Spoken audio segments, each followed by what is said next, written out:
You're gonna love them. Let me just give him a hand right here. Please give it up for Kid McIntosh.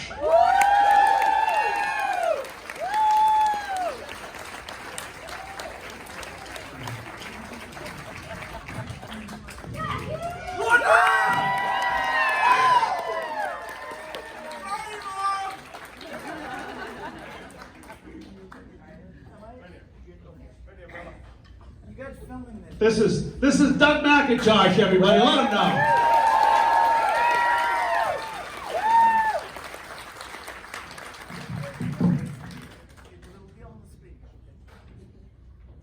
I don't know why I did that Russian accent. This is my opener. All right, so all right, I'm holding on to what I. Oh yeah, okay, I'm holding on again. I feel like we should do like a Abbott and Costello thing. 6 more inches. Yes. No, just kidding. Okay. What, so I fall off the stage?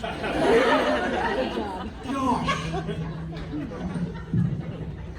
The price you pay for being a comedian. Okay.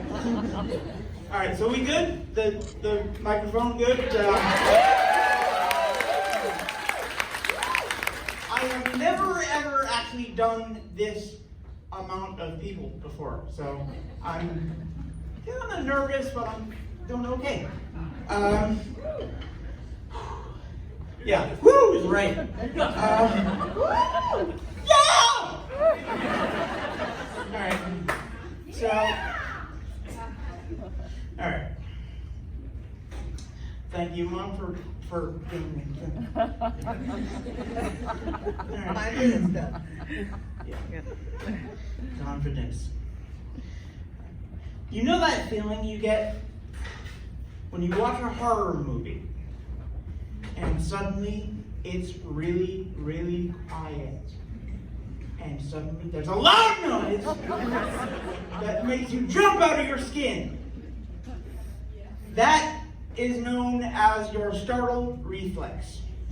Now, one thing I just love about having cerebral palsy, or CP, is that I have a hyperactive startle reflex. This means that any sudden bang can send me leaping like a gazelle out of my chair. This is really, I'm actually in last.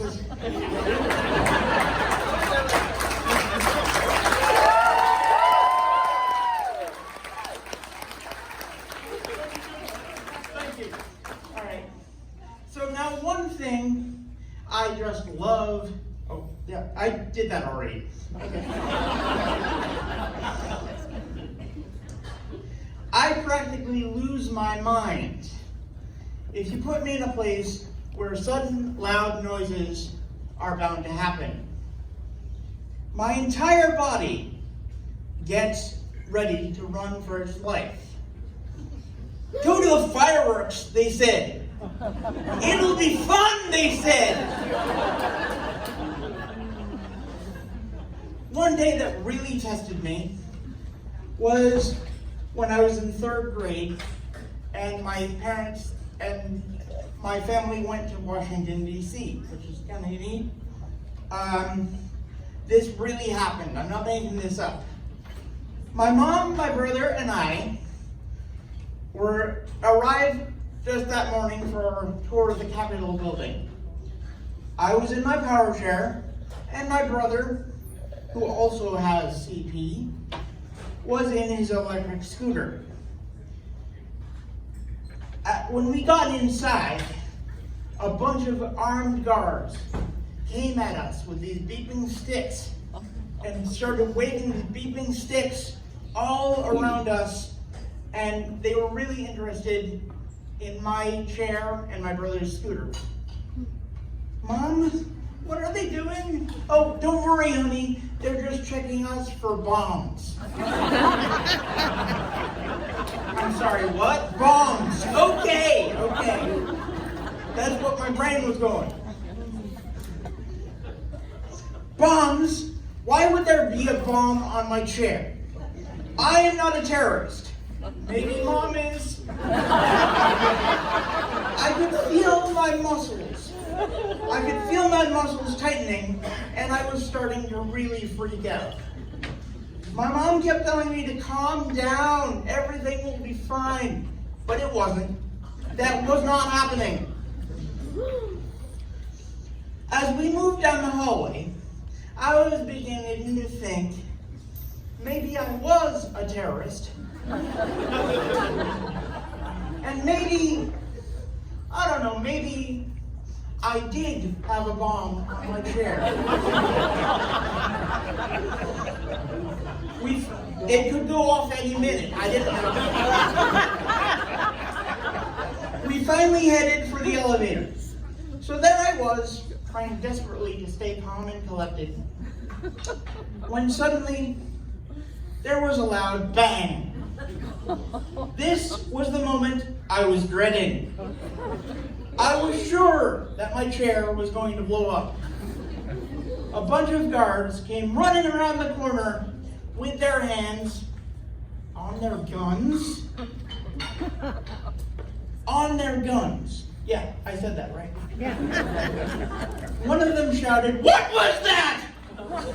Mom said, "I don't know." Then there was a half a second of silence, very tense silence, and we heard, psst. Mom said, "Oh, I think his tire blew." We all looked down to see my tire rapidly deflating. Luckily, these are anti-flat, so that's good. My heart was beating at this point out of my chest. I could barely breathe. These guards were so full of adrenaline that they were so pumped up that they suddenly picked up my 200-pound power chair with me in it and tried to carry me and the chair down the hallway. As they carried me away, all I could focus on, and sort of laugh at, I don't know, was my brother's panicked expression as he was halfway in the elevator, in his scooter, and the doors were repeatedly shutting on him.